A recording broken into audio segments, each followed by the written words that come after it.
Part 1. The stars burned outside the window of the Veltharan council chamber, but Ambassador Tilrex could barely see them through the smoke. His homeworld was dying. Below, in the cities that had stood for 10,000 years, fires raged out of control. The Krovax bioships circled overhead like hungry vultures, dropping their spores and watching as everything green turned to ash. Tilrex's hands shook as he stood before the emergency beacon. It was an ancient device, something their ancestors had built long ago when they first joined the galactic community. The instructions were simple enough. Press the red button. Send out a call for help to every star system within range. Hope that someone, anyone, would answer. "Ambassador, we need to evacuate," his aide Prixon said from the doorway.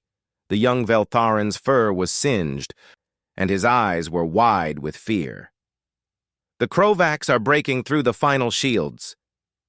"Just one more moment," Tilrex replied. His fingers moved across the ancient controls, programming a simple message. He kept it short because he did not have much time.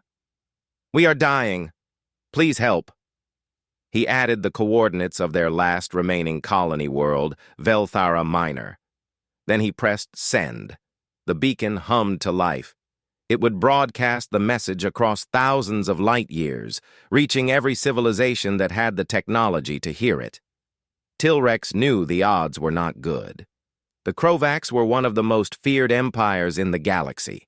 Most species would ignore the call rather than risk drawing Krovax attention to themselves.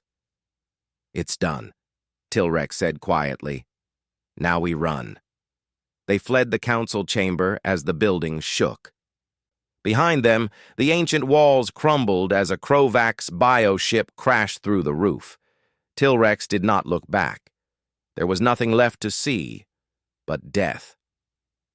3 days later, on Velthara Minor, the survivors gathered in what remained of their civilization.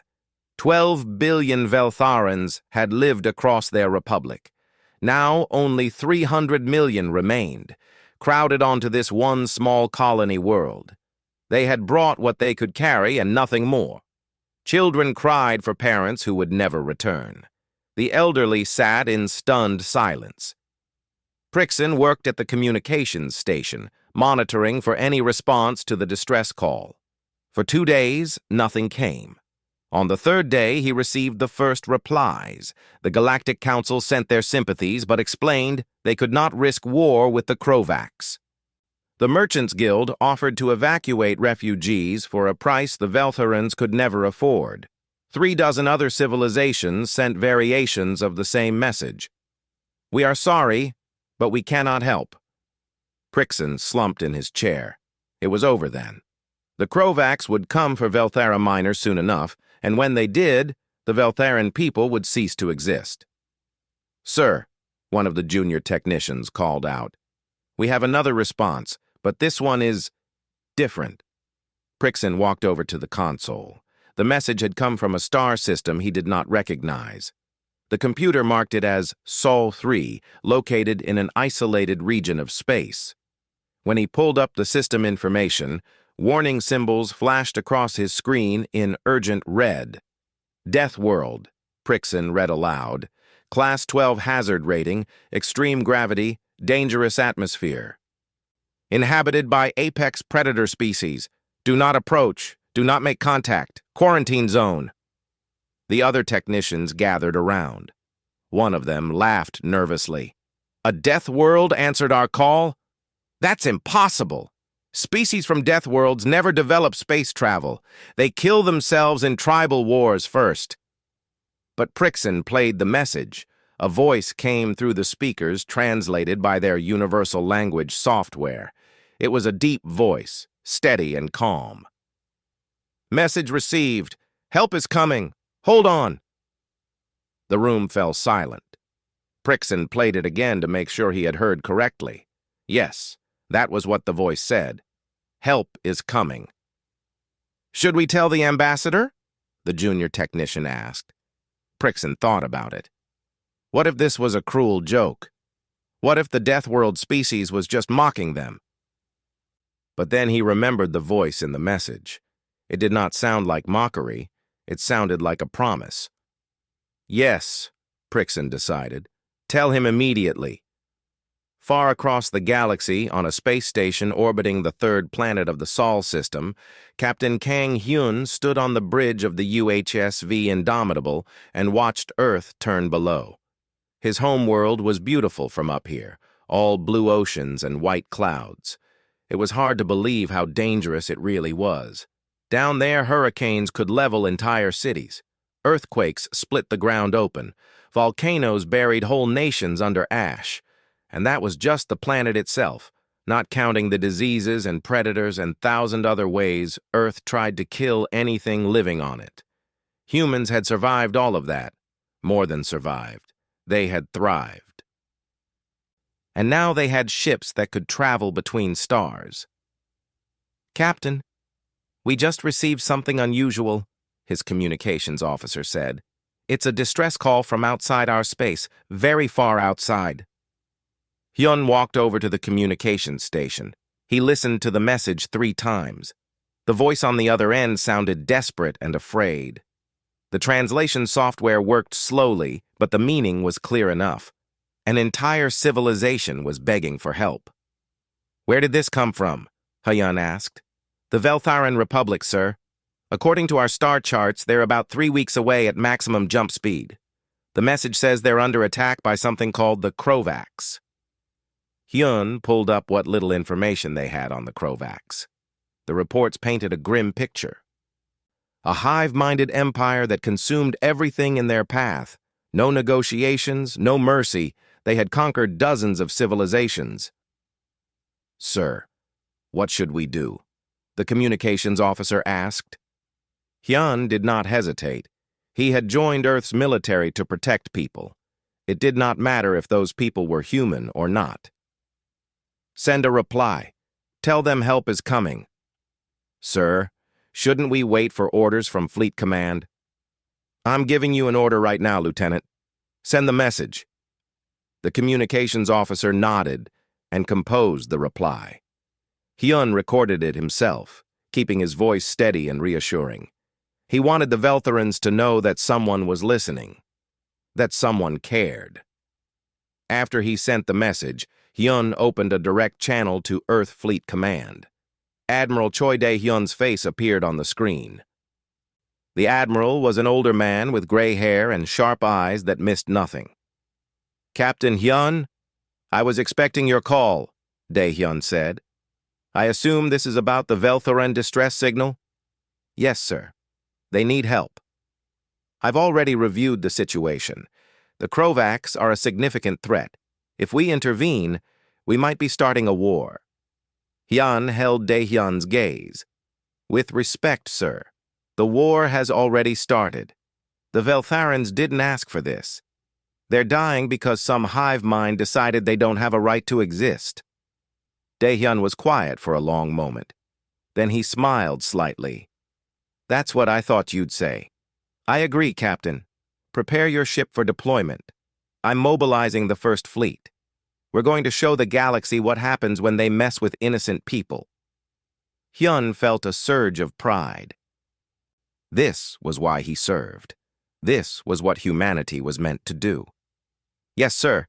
The Indomitable is ready." "Good. And, Captain, send one more message to the Veltharans. Tell them we're bringing everything we have." Hyun ended the call and turned to his crew. They were watching him, waiting for orders. He saw determination in their eyes. They had all heard the distress call. They all knew what needed to be done. "All hands, prepare for combat operations," Hyun announced. "We're going to war." Part 2.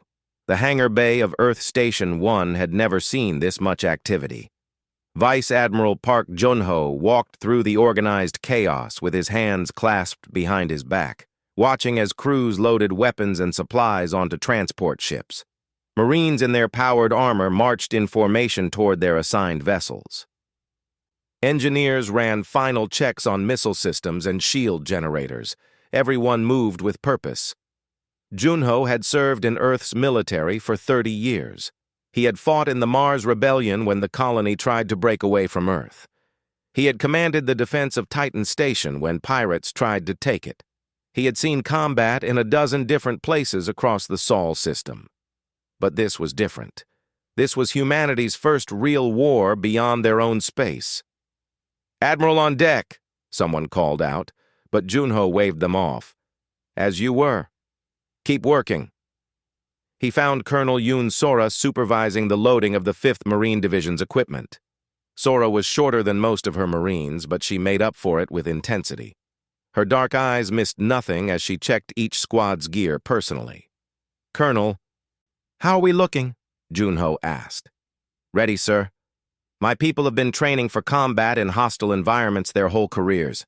If these Krovaks want to fight, we'll give them one they won't forget." Junho nodded. He had read Sora's file. She had led rescue operations in the sulfur storms of Venus. She had survived 3 months behind enemy lines during the Mars campaign. If anyone could handle an alien war, it was her. "The Veltharans don't know what's coming," Junho said. "They think we're sending a small rescue force." Sora smiled grimly.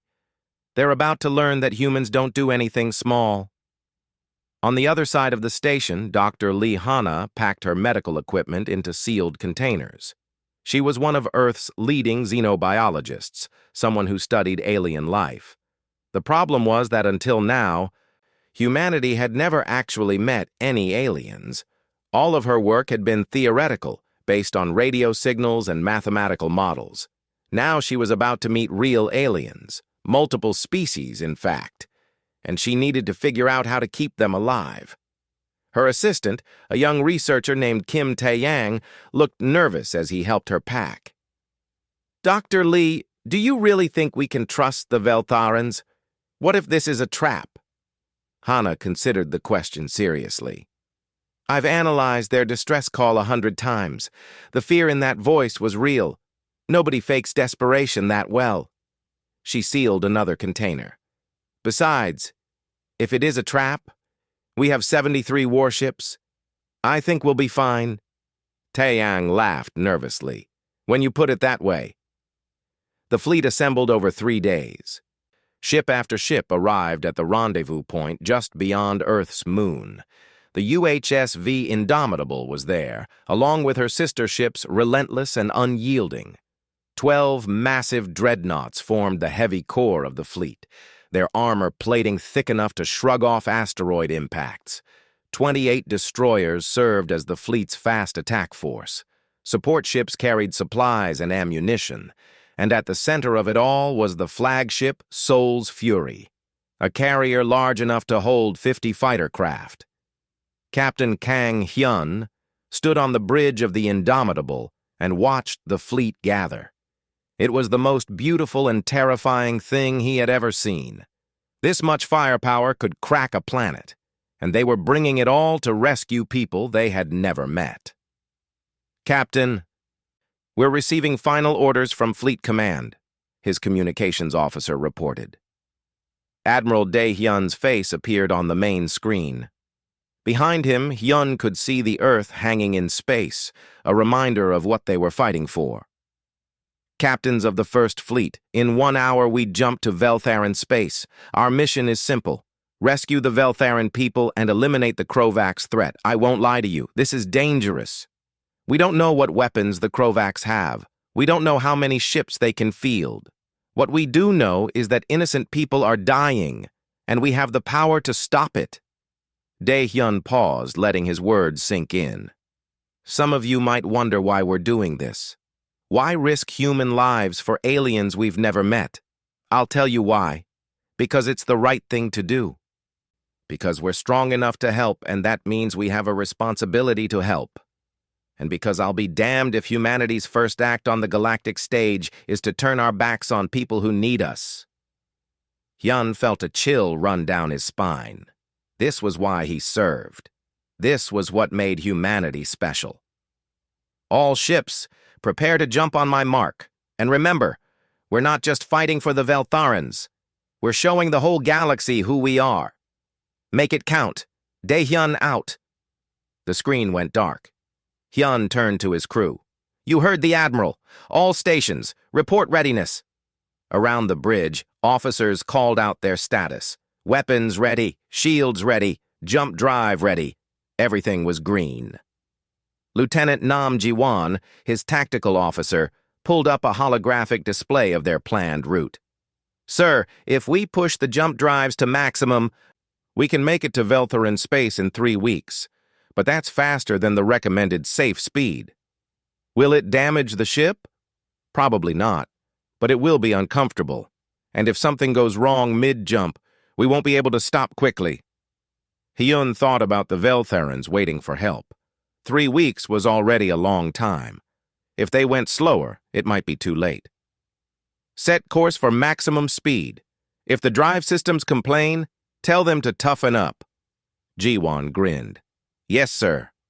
Across the fleet, 73 ships aligned themselves. Their jump drives began to spin up, creating ripples in space-time that made the stars shimmer. On the Soul's Fury, Admiral Junho gave the final order. All ships, execute jump. Let's go save some aliens. Space twisted, light bent in impossible directions, and then the fleet vanished, leaving only empty space behind. On Velthara Minor, Prixon stared at his communications console in shock. He had just received a message from the humans. They were coming. More than that, they were bringing a fleet. He ran the message through the translation software twice to make sure he understood correctly. 73 ships. The humans were bringing 73 warships to help them. Ambassador Tilrex, you need to see this, Prixon called out. Tilrex hurried over, his fur disheveled from stress. What is it? More bad news? No, sir, the humans responded. They're sending a fleet. Tilrex read the message himself. His hands began to shake. 73 ships. That's more than our entire navy had at full strength. I don't understand, Prixon said. Why would they do this? They don't know us. We're not allies. We've never even met them before. Tilrex thought about the first message, the one that had simply said, help is coming.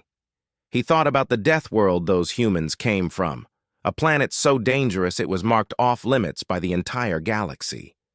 And he thought about what kind of species would evolve in a place like that. Maybe that's exactly why they're helping, Tilrex said quietly. Maybe they understand what it's like to fight for survival. Around them, other Veltharans had gathered to hear the news. Word spread quickly through the refugee camps. The humans were coming. Help was on the way. For the first time in weeks, Tilrex felt something he had almost forgotten. Hope. But as he looked up at the stars, another feeling crept in. Fear. Not fear of the Krovax anymore. Fear of their rescuers. The humans came from a death world. They were sending enough firepower to level a planet. What if they were worse than the Krovax? What if they had just traded one nightmare for another? How long until they arrive? Tilrex asked. 3 weeks, sir. 3 weeks. The Krovax would arrive sooner than that. Their scouts had been spotted at the edge of the system. The main fleet would come within days. Will the humans get here in time? Tilrex asked. Prixon looked at the calculations on his screen. I don't know, sir. It's going to be close. Part 3. The UHSV Indomitable dropped out of jump space at the edge of the Velthara Minor system. Captain Kang Hyun gripped the arms of his command chair as reality snapped back into place. The jump had been rough. 3 weeks of pushing the drives beyond their safety limits had left the whole crew feeling like they had been shaken in a bottle. But they had made it. Status report, Hyun ordered. All systems nominal, Captain. We're reading 72 other ships in formation around us. The fleet made it intact. Lieutenant Jiwan pulled up a scan of the system. Sir, I'm detecting the Veltharan colony world. Velthara Minor, 3rd planet from the star. Also reading multiple defense satellites, mostly damaged, and... She paused. Captain, there's debris everywhere. This system saw heavy fighting. Hyun studied the holographic display. Pieces of destroyed ships floated in orbit. Some were clearly Veltharan designs, elegant and curved. Others were organic-looking things with biomechanical components. Krovax ships, or what was left of them. Open a channel to the Veltharans. Let them know we're here. Within minutes, a response came back. The voice on the other end was high-pitched and trembling. Human vessels. This is Velthara Minor Control. We cannot believe you actually came. Please, you need to dock quickly. Our sensors show Krovax scouts in the outer system. The main fleet could arrive at any moment. Understood. We're sending a shuttle with our command staff. Prepare for first contact. Hyun selected a small team. Lieutenant Ji-won for tactical assessment, Dr. Lee Hana for medical and biological expertise, and a squad of Marines led by Sergeant Han Minho, just in case things went wrong. The shuttle ride down to the orbital station was quiet. Everyone was thinking about what they were about to see, real aliens. After centuries of wondering if humanity was alone in the universe, they were about to meet other intelligent life. Dr. Lee, what do we know about Veltharan biology? Hyun asked. Hana pulled up her datapad. Not much. Based on their broadcasts, they're mammal-like, probably herbivores based on their social structure. They evolved on a low-gravity world with a very stable climate. Their physiology is likely fragile compared to ours. So we need to be gentle. Very gentle, sir. A handshake might break their bones. The shuttle docked with the orbital station. The airlock hissed open. Captain Hyun stepped through first, ducking slightly to fit through the doorway. The Veltharan designers had not planned for someone his size. The reception area was crowded with Veltharans. They were shorter than humans, barely reaching Hyun's chest.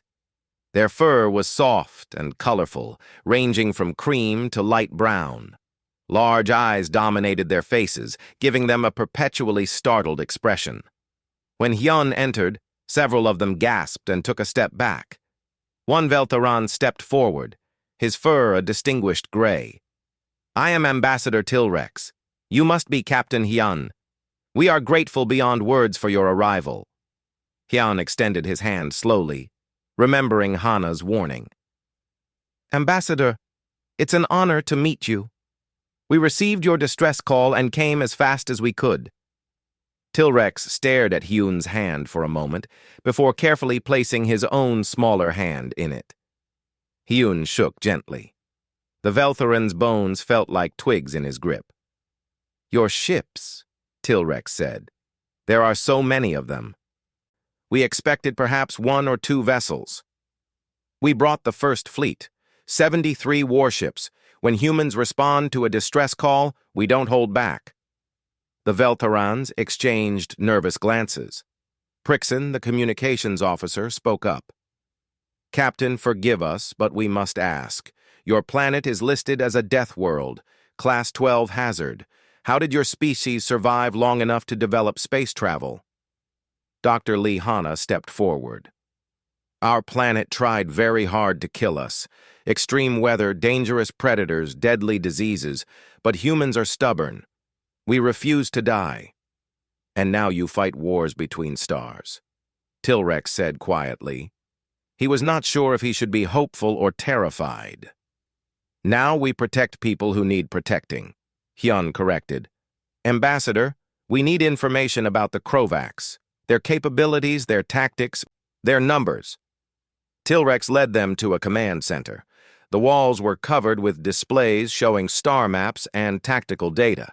He pulled up footage from the Krovax attacks. The human team watched in silence as bioships swarmed Veltharan defense fleets, releasing clouds of spores that ate through hulls and consumed crew members. Lieutenant Ji-won took notes on her datapad. When the footage ended, she looked up. Ambassador, is this their full capability? Yes. They have larger ships, but this is their standard attack pattern. Ji-won glanced at Captain Hyun. Something passed between them, a look that made the Veltharans nervous. Is there a problem? Tilrex asked. No problem, Hyun said carefully. We just expected them to be more dangerous. More dangerous? Prixon exclaimed. They destroyed 8 of our worlds. Billions dead. How could they be more dangerous? Dr. Hana spoke softly. Ambassador, where we come from, organisms release spores all the time. We have entire seasons where the air is thick with pollen and mold. Human immune systems are trained from birth to fight off constant biological attacks. And those bioships, Jiwon added, they're large and slow, easy targets for kinetic weapons. Their swarming tactics might work against your ships, but human point defense systems are designed to shoot down objects moving much faster than that. Tilrex felt his hope rising again, but also his fear. You're saying you can defeat them? We're saying we brought enough firepower to glass their homeworld if necessary, Hyun replied. His voice was calm, but there was steel underneath. But we're not here for conquest. We're here to make sure they never threaten you again. An alarm blared through the station. Prixon rushed to a console. Krovax scouts detected. 3 bioships entering the inner system. Are they attacking? Hyun asked. No, they're just watching, observing. They always do this before the main fleet arrives. Hyun activated his communicator. This is Captain Hyun to Admiral Junho. We have Krovax scouts in the system, requesting permission to engage. Admiral Park Junho's voice crackled back. Permission granted. Show them what they're dealing with. Hyun turned to Jiwon. Lieutenant, pick 3 destroyers. Fast attack formation. I want those scouts disabled, not destroyed. We want them to report back to their main fleet. Aye, sir. The Veltharans watched their displays as 3 human destroyers broke formation and accelerated toward the Krovax scouts. The speed was incredible. Veltharan ships could never move that fast. The destroyers opened fire at a range the Veltharans considered impossible. Railgun slugs crossed the distance in seconds, punching holes through bioarmor with contemptuous ease. The Krovax scouts tried to evade, but human targeting computers had been designed to hit much smaller, faster objects. Within minutes, all 3 scouts were crippled, venting atmosphere and fluids. The destroyers stopped pursuing, letting the damaged scouts limp away. Why did you let them escape? Tilrex asked. Hyun smiled, but it was not a kind smile. Because I want their main fleet to know what's waiting for them. I want them to be afraid. Fear makes mistakes, and mistakes get you killed. Colonel Yoon Sora's voice came over the communicator. Captain, my Marines are ready if you need ground forces. Stand by, Colonel. If the Krovax are smart, they'll turn around and go home. And if they're not smart, Tilrex asked, then we teach them a lesson they'll never forget. Dr. Hana set up her medical equipment and began scanning the Veltharans with their permission. What she found disturbed her. Their immune systems were almost non-existent by human standards. Their bones were hollow and brittle. Their cardiovascular systems were delicate. These people had evolved on a world without predators, without disease, without danger. Captain, Hana said privately, if the Krovax had attacked Earth instead, they wouldn't have lasted a day.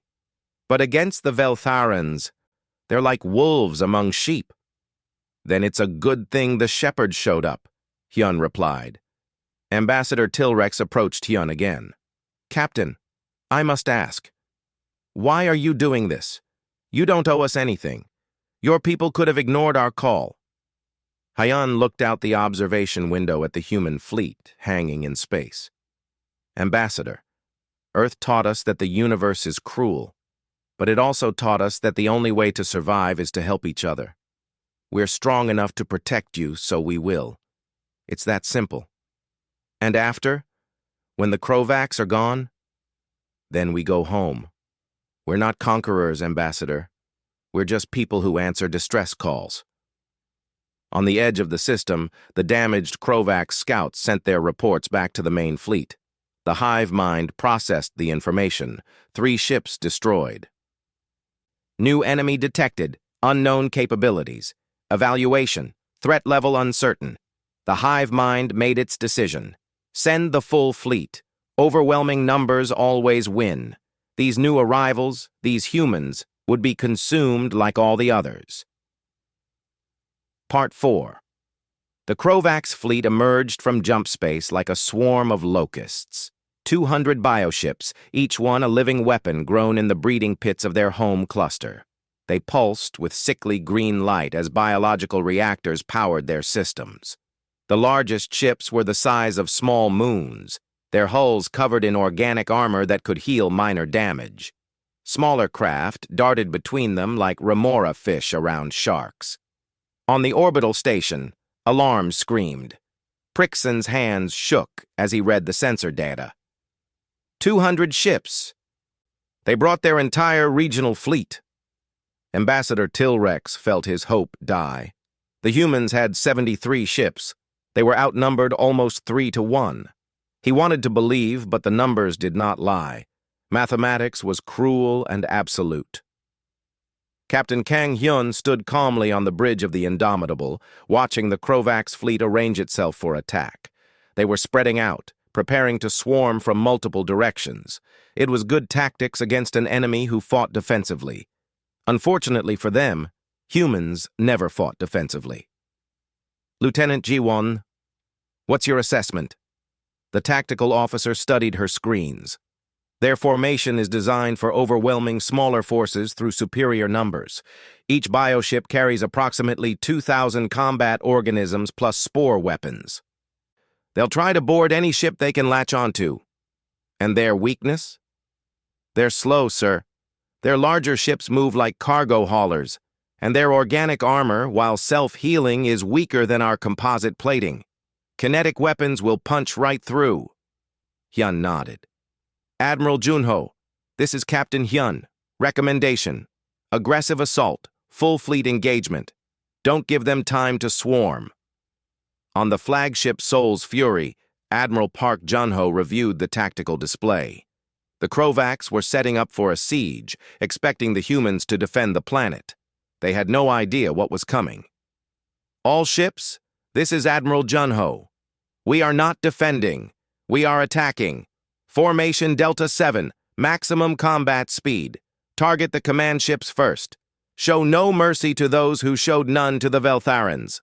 Across the fleet, crews erupted in cheers. This was what they had trained for. This was what human military doctrine was built around. Overwhelming aggression backed by superior technology and the stubborn refusal to accept defeat. The human fleet surged forward. The acceleration would have killed most species. Humans in their crash couches gritted their teeth and endured. The artificial gravity helped, but it could only do so much. This was controlled violence, and violence always hurt. The Krovax hive mind watched with curiosity as the human fleet charged directly at them. This was not normal behavior. Most species tried to maximize distance and fight defensively.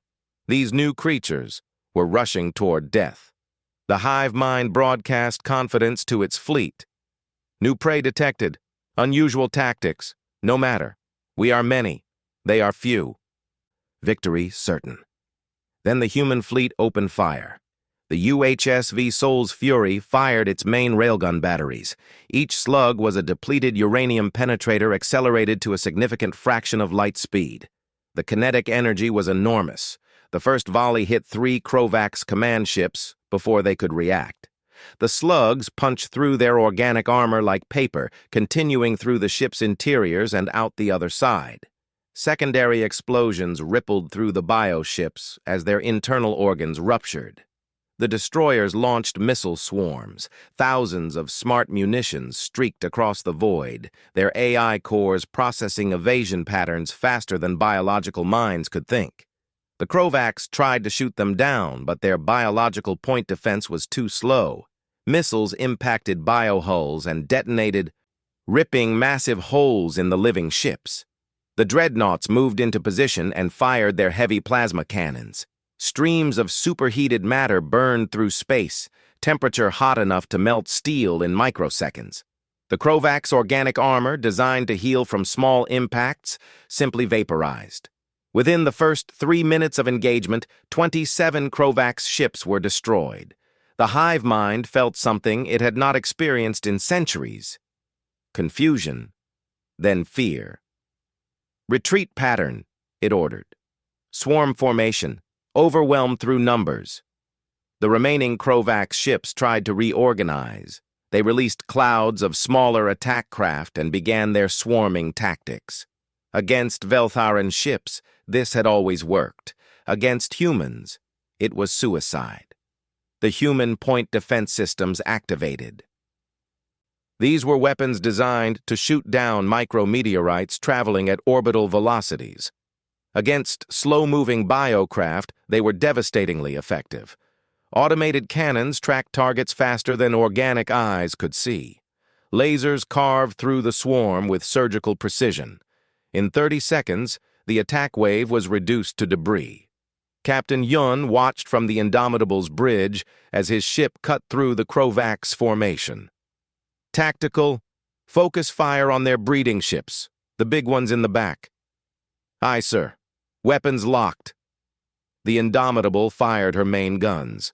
The breeding ships, protected in the rear of the formation, suddenly found themselves under direct assault. These ships were crucial to Krovax strategy.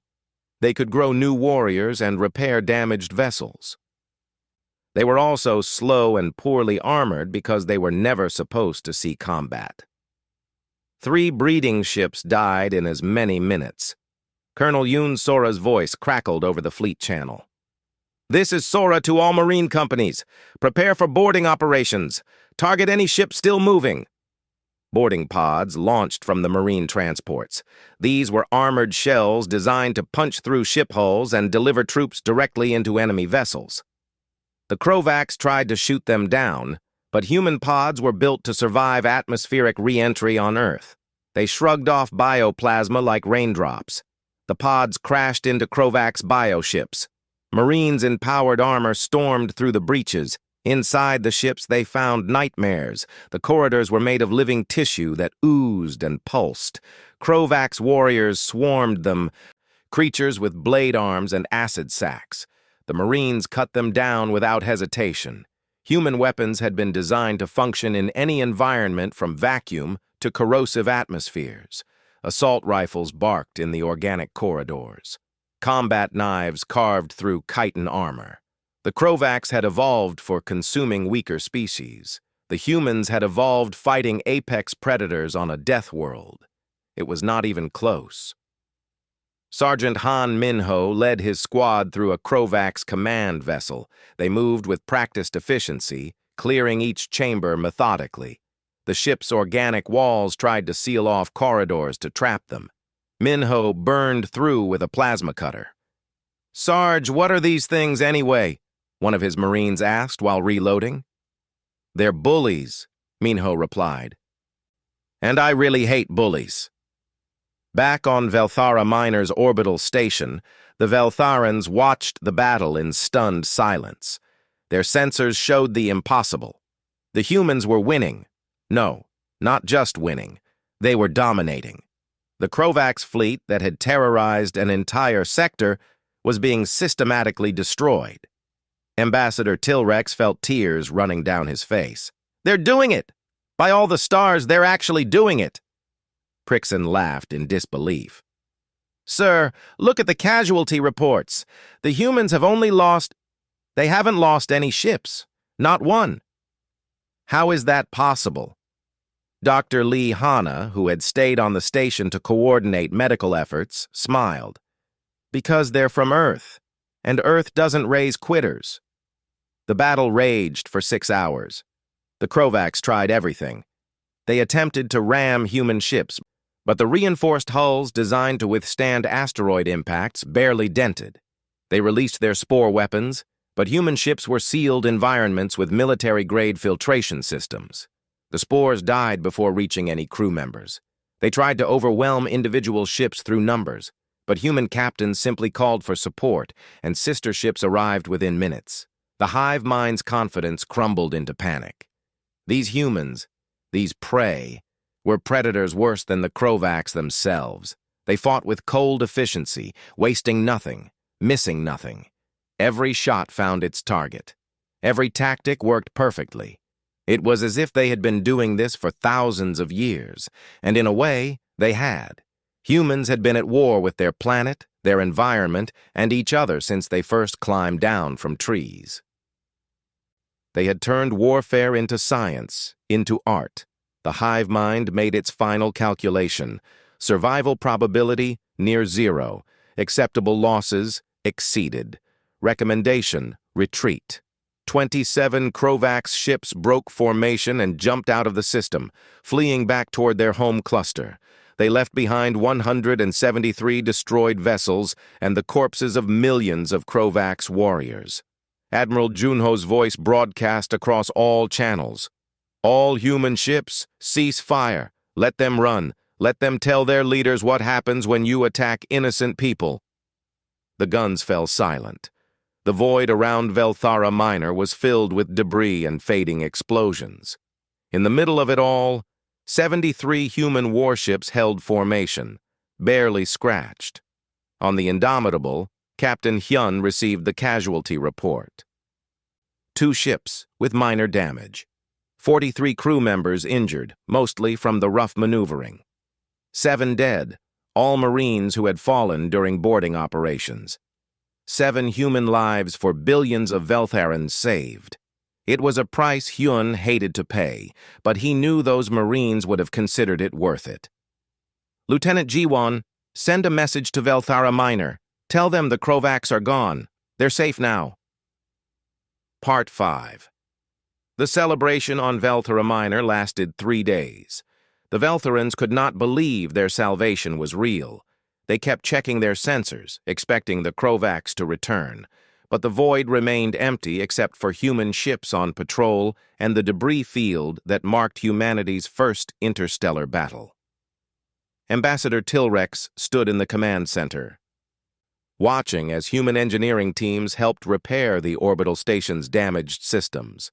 The humans worked with quiet efficiency, and they refused payment for their services.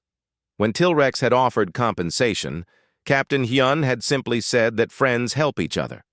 Friends. The word echoed in Tilrex's mind. He had sent a distress call into the void, expecting nothing. Instead, he had found allies willing to cross the galaxy and risk their lives for strangers. Ambassador, Captain Hyun is requesting a meeting, Prixon informed him. Tilrex nodded. Send him in. Hyun entered, ducking through the doorway as usual. He carried a data pad and wore a serious expression. Ambassador, we need to discuss next steps. Next steps? Tilrex asked nervously. We assumed you would return to your space now that the Krovax are gone. We will soon, but first, Admiral Junho has authorized Operation Payback. We're going to make sure the Krovax never threaten you again. Tilrex felt a chill. What does that mean? Hyun pulled up a star chart. Our Marines captured some Krovax navigation data during the boarding operations. We know where their forward staging bases are. We're going to eliminate them. You're going to attack the Krovax in their own territory? Yes. They need to understand that there are consequences for starting wars. If we just defend and let them escape, they'll rebuild and try again in a few years. But if we hit them hard now, make them afraid, they'll think twice before attacking anyone else. Tilrex was quiet for a long moment. This was a level of aggression his people never would have considered. But then, his people had nearly been exterminated because they could not fight back. How long will this take? 2 weeks, maybe 3. We're leaving a garrison here just in case. Colonel Sora and her Marines will stay until we return. Over the next 2 weeks, the human fleet jumped to 3 Krovax staging worlds.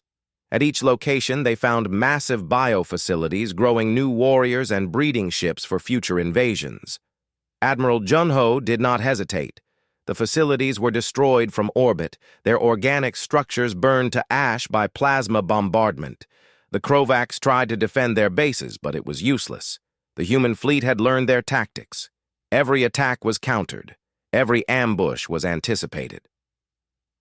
After the 3rd base fell, the Krovax hive mind convened an emergency session. Analysis. New species too dangerous. Casualties. Unacceptable. Risk. Total extinction if war continues. Proposal. Cease all operations near human space. Mark as forbidden territory. Amendment. Mark all human-aligned civilizations as protected. Attacking them brings human response. Consensus achieved. Record species designation, apex predators, class 15 threat level. Avoid all contact. The decision was transmitted to every Krovax cluster. From that day forward, human space and all Veltharan worlds were marked red on Krovax navigation charts. Warning, death awaits. Back on Velthara Minor, Dr. Lee Hanna had been working closely with Veltharan medical staff. She taught them about human medical technology, sharing freely what her people had learned. The Veltharans were amazed by human resilience. Hanna showed them scans of human cellular structure, the redundancies and repair mechanisms that made humans so hard to kill. "Your people can survive injuries that would kill us instantly," a Veltharan doctor named Rixan said in awe. "That's because Earth gave us no choice," Hanna explained. "Adapt or die. Our bodies are designed for worst-case scenarios." "Is that why you're so willing to fight? Because you're used to struggling?" Hanna considered the question. "Maybe, but I think it's more than that. Humans fight because we believe things can get better. We've seen the worst. We've survived it. So when we see others suffering, we know we have the strength to help, and that means we have the responsibility to help." Rixan was quiet. "You are very strange creatures. Terrifying and kind at the same time." Hanna smiled. "Yeah, we get that a lot." 3 weeks after the battle, the human fleet prepared to return to Earth. Ambassador Tilrex insisted on a formal farewell ceremony. The orbital station's main hall was decorated with flowers and lights. Veltharans from across the colony world attended, wanting to thank their saviors in person. Captain Hyun stood on a small stage, uncomfortable with the attention. Admiral Junho was beside him, along with Colonel Sora, Dr. Hanna, and Lieutenant Jiwon. The Veltharans had prepared speeches and gifts.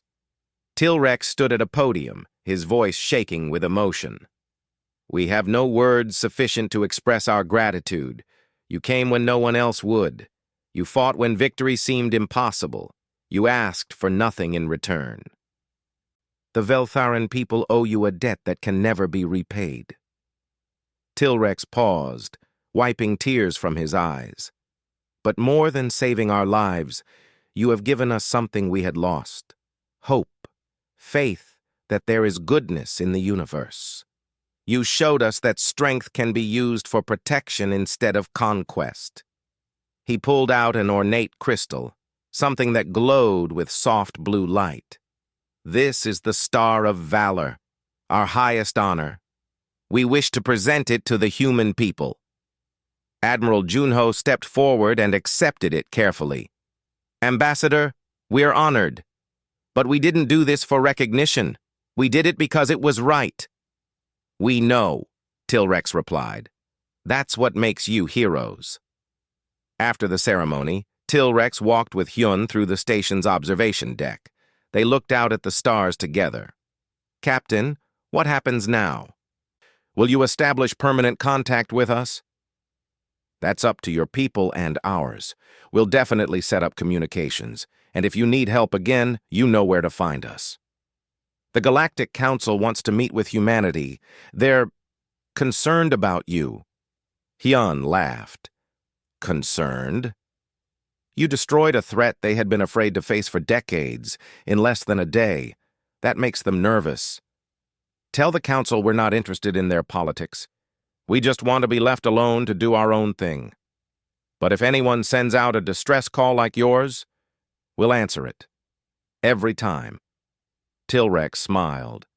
"The galaxy is going to be very different now that humans are here. Maybe that's not a bad thing." The human fleet departed the next morning. The Veltharans lined the viewing ports of their orbital stations, watching as 73 warships formed up and jumped out of their system. Many cried. They had grown attached to these strange, violent, kind creatures from the Deathworld. Back on Earth, the fleet was welcomed as heroes. News of humanity's first interstellar rescue had spread across all the colonies. People gathered in city squares to watch the ships return. Children wore toy marine armor. The 7 Marines who had died in the battle were given full military honors. Their families received the Veltharan Star of Valor, a reminder that their sacrifice had saved billions. Captain Kang Hyun submitted his final report to Fleet Command. Admiral Choi Dae-hyun read it carefully, then filed it away. The report would be studied at military academies for decades to come. But the most important part was the last line. Mission accomplished. The Veltharans are safe. Humanity has made its first alien friends. Across the galaxy, word of the battle spread. The Galactic Council held emergency sessions. Dozens of species analyzed the combat footage, trying to understand how the humans had won so decisively. Some saw opportunity, others saw danger, but everyone agreed on one thing. The Deathworld species had arrived on the galactic stage, and nothing would be the same. The Veltharan Republic sent an official communication to the Galactic Council. They proposed that humanity be offered immediate membership. More than that, they suggested creating a mutual defense treaty. Any species who wanted human protection could request it. The proposal caused chaos in the council chambers. Some species argued it was too dangerous to give humans that much influence. Others pointed out that humans had already proven they could be trusted. They had not conquered the Veltharans. They had not demanded payment. They had simply helped and left. While the politicians argued, something else was happening. Across the galaxy, species who had been victims of aggression began sending messages toward Sol system. Quiet requests for help, diplomatic inquiries, trade proposals. Everyone wanted to be friends with the species who had answered the Veltharan distress call. On Earth, in a small apartment in Seoul, Captain Hyun sat at his window and looked up at the stars. His communicator buzzed. It was Lieutenant Ji-won. "Sir, are you watching the news? We're being flooded with messages from alien civilizations. Everyone wants to talk to us." "I saw." "What do you think it means?" "I think it means we're not alone anymore. And I think the galaxy is going to be a safer place because of what we did." Hyun smiled. "Maybe you're right. We showed them that being strong doesn't mean being cruel, that you can be an apex predator and still choose to protect instead of prey." "So what happens next, Captain?" "Next? We wait. We train. We get stronger. And if someone else sends out an SOS, we answer it. That's what humans do." Far away in the Krovax home cluster, the hive mind made its final entry in the species database. Under humanity's designation, it added a single note. Recommendation: never engage, avoid all contact, do not threaten their allies. This species turns warfare into instinct. They are death incarnate, but they fight for life. They are the paradox that should not exist, but does. Classification: Fleet of Doom. Status: do not provoke under any circumstances. And in the Veltharan archives, Ambassador Tilrex recorded the story of their salvation for future generations. He ended with these words: "We sent a distress call into the void, expecting silence. Instead, we found humanity. They came from a world that tried to kill them for millions of years and failed. They brought warships and warriors, but they also brought hope. They taught us that the universe has not only monsters in it. Sometimes, if you're very lucky, the monsters come to save you." The story of the SOS that reached a death world would be told for generations, and every time someone asked why the humans came, the answer was always the same: because it was the right thing to do.